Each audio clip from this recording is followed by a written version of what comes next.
জনাব সোহেল রানা জবাব দিচ্ছেন আমার এই আগের ভিডিওর। আমি ভাবলাম উত্তর দেবো না, কিন্তু সোহেল রানা সাহেব আপনি কিছু জিনিস ভুল বুঝছেন, তার উপরে আপনি মুরব্বী মানুষ, আপনি আমাকে ভুল বুঝে মানে মনে কষ্ট পাইলে আমার ভালো লাগবে না। আর আমি তো আগেও বলছি আমি আপনাকে রেসপেক্ট করি, শ্রদ্ধা করি, আপনি খুবই ডিসেন্ট মানুষ। আর আপনার সাথে বেয়াদবি করাটা তো আমার লক্ষ্য না। আপনার সাথে আমার এক্সচেঞ্জে শিক্ষণীয় কিছু থাকবে বলে আমার ধারণা, আমার ক্ষুদ্র ভ্রাতা আর ভগিনীরা কিছু জানতে পারবে। তো সেই জন্যই আমি এই ভিডিওটা করতেছি। আর আপনি একজন অতি ভদ্র মানুষ, আপনি আমার অত্যন্ত পছন্দের একজন মানুষ। হ্যাঁ, আপনার সাথে আমার আলাপ কখনোই টক্সিক লেভেলে যাবে না, আপনি নিশ্চিন্ত থাকতে পারেন। শোনেন, আপনাকে যদি আমি জনাব সোহেল রানা না বলে শুধু সোহেল রানা বলি, তাতে কিন্তু আপনাকে অসম্মান করা হয় না। আমি আপনাকে অসম্মান করিনি, করার ইচ্ছাও নাই। দয়া করে এই ভুলটা আমারে বুঝেন না। আমি আপনাকে রেসপেক্ট করি জন্যই প্রথমে আপনাকে উত্তরটা দেইনি যে আপনার মনে কষ্ট পাবেন। আমি বলছি যে আপনি আমাদের শৈশবের আর কৈশোরের নায়ক, তাও আপনার মনে হয়েছে যে আমি আপনাকে অপমান করছি। এটা অত্যন্ত হতাশার কথা ছিল না। যাই হোক, আপনি মেহরবানি করে আবার দেখবেন আমার ভিডিওটা। হ্যাঁ, আমি বলছি কি বালের মুক্তিযুদ্ধ করছেন, এটা আপনাকে অপমান করার জন্য না, এটা আমি আমার বাবাকেও বলতাম। আমি বলছি আপনার বাবারা, মানে আপনার বাবাদের প্রজন্ম, মানে এইটা আমি কখনোই বলি না। সিসি, এটা আপনি কেন মনে করলেন বলেন তো? হ্যাঁ, আপনি মনে হয় আমার সহ্য করতে পারেন না, তাই না? তাই আমার কথায় ইনার মিনিং খুঁজেন, এটা ঠিক না। আমি যা বলিনি বা বলতে চাইনি সেটা মেহরবানি করে আমার মুখে বসায় দেন না। আমি আবারও বলি, আপনাকে অপমান করার আমার বিন্দুমাত্র ইচ্ছা নাই। আমি আপনাকে সম্মান করি এবং করে যাব। আমাদের এই মধ্যে আমাদের এই ভিডিওর ঝগড়া যতই তীব্র হোক না কেন, আপনি আমার কাছে আপনার সেই সম্মানের আসন আপনি কখনোই হারাবেন না। তবে আপনাকে আমি পিতৃতুল্য ভাবতাম, তবে আজ থেকে আর সেটা ভাববো না। কারণ জানলাম যে আপনার স্ত্রী একজন ডাক্তার। তাই আমার পেশার বড় বা ছোট বোন হবেন আর কি, বড়ই হবেন আমার ধারণা। তাই আপনি আমার দুলা ভ্রাতা লাগেন সম্পর্কে। শ্যালকেরা দুলা ভাইকে মাঝে মাঝে কঠিন সময় দেয়, তাই আপনাকে আমি কঠিন সময় দেব। আশা করি দুলা ভাই আপনি মাইন্ড করবেন না।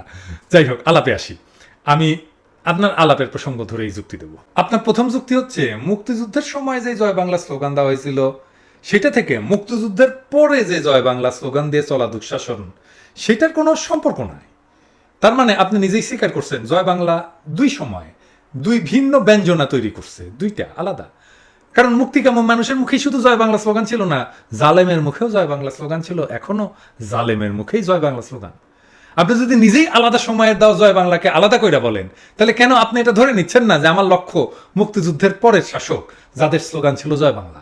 মুক্তিযুদ্ধে আপনারা যে জয় বাংলা স্লোগান দিচ্ছেন সেটারে আমি হেয় করি নাই, প্রশ্ন করি নাই। আমি মুক্তিযুদ্ধকে প্রশ্ন করি, বেহাত হয়ে যাওয়া বিজয়ের কারণ খুঁজি। কিন্তু মুক্তিযুদ্ধ ইটসেলফ আমাদের জাতির জীবনে একটা বড় ঘটনা, সেটা ফেল করলো। শুধু আমিই না, নানা জ্ঞানীজনের মতে মুক্তিযুদ্ধের আকাঙ্ক্ষা বাস্তবায়ন হয়নি।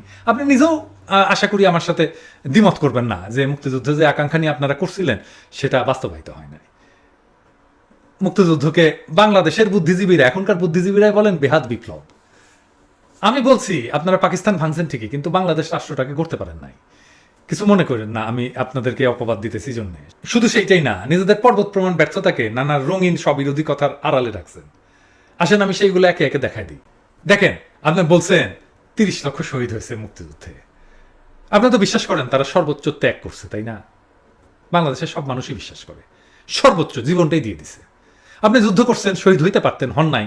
আল্লাহ তালা আপনারা হায়াত দিচ্ছেন, তাই আপনি আপনাদের মাঝে আছেন। আরো অনেকদিন আমাদের মাঝে আপনি বাইসা থাকেন, দোয়া করি। কিন্তু চলবে না। আপনি বলেন তো, আপনারা এই শহীদদের জন্য করছেনটা কি? আপনি ভাতা নেন মুক্তিযোদ্ধা, টাকা তোলেন কিনা জানি না, হয়তো তোলেন না, কিন্তু সার্টিফাইড মুক্তিযোদ্ধা হওয়ার জন্য আপনি ভাতা পাওয়ার দাবিদার, তাই না? কিন্তু এই যে ৩০ লক্ষ শহীদের পরিবার ভাতা পাইতে পারে না, ভাতা দিতে হবে না। ধরেন একটা ওয়েবসাইটের ডেটাবেস করেন, নাম ধাম ছবি সম্ভব হইলে আপ করেন, আমরা দেখি, সম্মান জানাই, শ্রদ্ধা জানাই। করেন নাই কেন? যতবার ৩০ লক্ষ শহীদের কথা বলেন ততবার আপনি আসলে তাদের উপেক্ষা করেন, ততবারই আপনারা ওনাদের ব্যবহার করেন, কিন্তু তাদের জন্য কিচ্ছু করেন না। আমাকে আপনি বুঝান কোন যুক্তিতে একজন মুক্তিযোদ্ধার নাতি সরকারি চাকরিতে কোটা পাবে আর একজন শহীদের নাতি কোটা পাবে না যে মারা গেছে? এটা কোনো ইনসাফ? মুক্তিযুদ্ধের ঘোষণা ছিল একটা ইনসাফের রাষ্ট্র কায়েম করবেন, আপনি তো মুক্তিযুদ্ধের শহীদের সাথে ইনসাফ করলেন না রে ভাই। এবার আসি মুক্তিযুদ্ধের বীরাঙ্গনাদের নিয়ে, মানে ধর্ষিতাদের নিয়ে। আপনি সংখ্যাটা সম্ভবত ভুলে ৪ লাখ বলছেন। এই যে শোনেন, আপনি নিজেই শোনেন। এবং এখানে ৩০ লক্ষ লোক তাদের রক্ত দিয়ে এবং ৪ লক্ষ মা বোনেরা তাদের ইজ্জত দিয়ে এই দেশটা স্বাধীন হলো, বাংলাদেশ তৈরি হলো। আমি ধরে নিচ্ছি এটা স্লিপ অফ টাং, আমারও হয় অনেক সময়। তো সরকারিভাবে সংখ্যাটা 2 লাখ বলা হয়, তাই তো না? আমি যদি ভুল না করে থাকি, প্রকৃত সংখ্যাটা কয়েক হাজারের ঘরে। কিন্তু আমি আপনার সাথে সংখ্যা নিয়ে তর্ক করব না। এতে কোনো সন্দেহ নাই যে আমাদের মুক্তিযুদ্ধের সবচেয়ে লজ্জার বেদনার ইতিহাস হয়ে আছে মুক্তিযুদ্ধের সময় ধর্ষিতারা। পাকিস্তানি সেনারা অত্যন্ত ঘৃণ্য এবং নিকৃষ্ট কাজ করছে, কোনো সন্দেহ নাই। কিন্তু এই নিরাপরাধ নারীদের সাথে স্বাধীন দেশে আপনারা কি ব্যবহার করলেন? অমানুষের মতো আচরণ করছেন। তো আপনার নেতা শেখ মুজিব এই ধর্ষিতার সন্তানদের দেশে জায়গা দিতে চান নাই, মানে যুদ্ধ শিশুদের। বলছিলেন এই দূষিত রক্ত আমি আমার দেশে রাখতে চাই না। আমার কথা না, নীলিমা ইব্রাহিম তার বই লিখে গেছেন। আচ্ছা সোহেল রানা, আপনি বলেন, মানুষ কি দূষিত রক্ত নিয়ে জন্মায়? সদ্যজাত শিশু সে তো নিষ্পাপ, তার জন্মের উপরে তার তো কোনো হাত নাই। আর বীরাঙ্গনারও তো ইচ্ছা করে পাক বাহিনীর ক্যাম্পে যায় নাই। আদিকাল থেকে যুদ্ধে নারী আর শিশুদের রক্ষা করছে সক্ষম পুরুষেরা। আপনারা কেন নারীদের অরক্ষিত রেখে গেলেন? ধরেন আপনারা পালাইতে বাধ্য হয়েছেন, ট্রেনিংয়ে গেছেন, কিন্তু আপনারা যখন জানলেন যে আপনাদের বোনদের ধরে নিয়ে যাচ্ছে, কেন একটা পাকিস্তানি ক্যাম্পে হামলা করে ওদেরকে উদ্ধার করলেন না? প্রতীকীভাবেও একটা ক্যাম্প থেকে তো নারীদের উদ্ধার করেন নাই। কি করছেন সেটা আপনার প্রযোজিত ওরা 11 জনে দেখাইছেন। যুদ্ধ শেষে আপনার বন্ধু খসরু, দারুণ ফিগার ছিল ওনার, আমি এখনো অ্যাডমায়ার করি। ওনারা দেখে আমরা উজ্জীবিত হইতাম, এখনো হই। চমৎকার ফিগার, উনি যখন হাঁটতেন ওনার শরীর দিয়া শক্তি আর বীরত্ব ফাইটা বেড়াইতো। কিন্তু এই খসরু যখন তার প্রেমিকার নতুনকে খুঁজতে গেছে, তখন নতুন ক্যাম্প থেকে বিধ্বস্ত অবস্থায় আসছে। তারপরে খসরুর কাছে আসার আগেই সে মাটিতে লুটায় পড়ে মারা যায়। খসরু তার মৃতদেহ কোলে কইরা হাইটা যায়। আপনারা ওইটাই চাইছেন যে ওরা মরে যাক, কারণ ওদের সমাজে কিভাবে অ্যাকোমোডেট করবেন সেই চিন্তা, সেই বুদ্ধিমত্তা আপনাদের ছিল না। আপনারা তাদের সম্মানের জীবন দিতে পারেন নাই, না ব্যক্তিগতভাবে না রাষ্ট্রীয়ভাবে। আপনার নেতা পুনর্বাসন কেন্দ্র বানাইছিল, এই যে দেখেন কয়টা মেয়ে, হাতে গোনা, হাতে গোনা।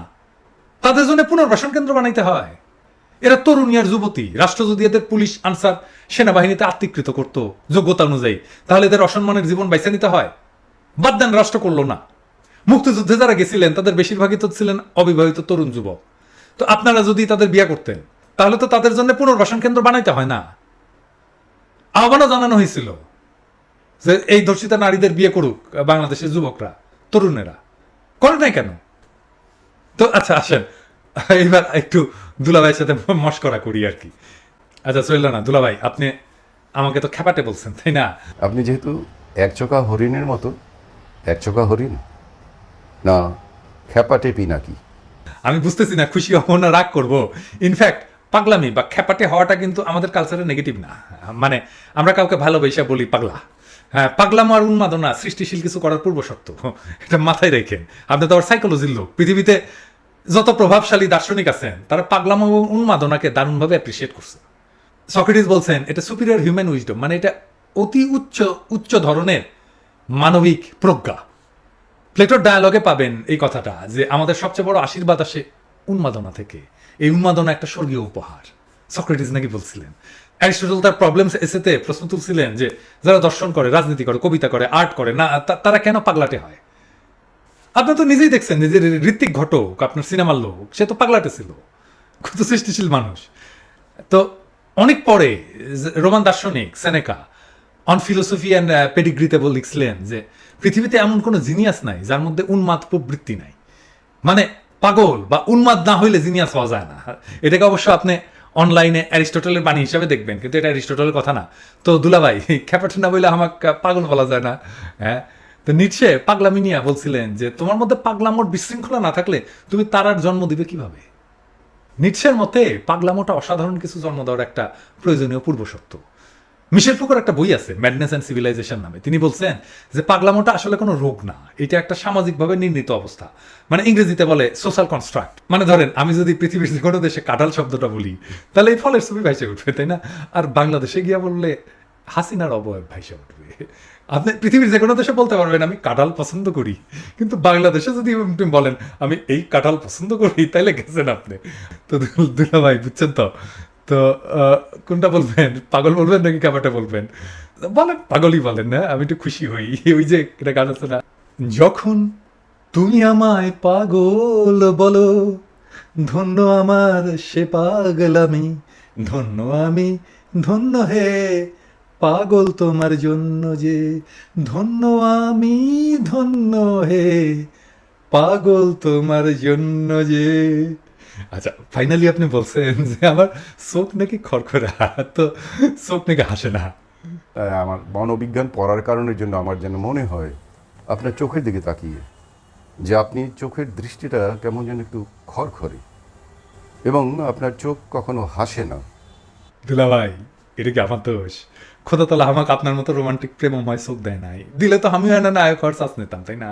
তবে আজকাল দুলা ভাই বুঝছেন যে নায়ক হওয়ার কিন্তু কোনো মজা নাই। কেন জানেন? আপনাদের সময় তো সিনেমায় টেমপ্লেট ছিল প্রেম আর প্রেম, নাচ গানা, মাঝে মাঝে একটু মাঝে মিচিয়ানা প্রেমিকার বাপ ঝামেলা পাকাইতো, আর তারপরে ঝামেলা দূরে হয়ে যেত।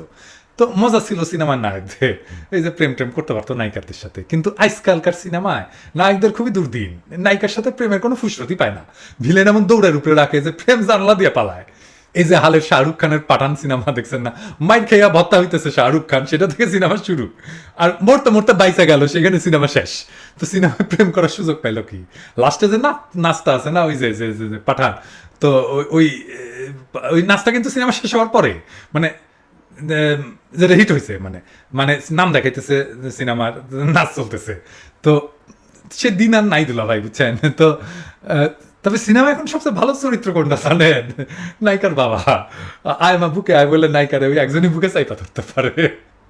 তো ছেলেরা আপনি ভাগ্যবান, মানে যৌবনকালে আপনি নায়িকাদের সাথে প্রেম করছেন পর্দায়, এখনো যদি অভিনয় করেন, মার্শাল্লাহ, নায়িকার বাবা হইয়া নায়িকাদের চাইপা ধরতে পারবেন, কোনো অসুবিধা নাই।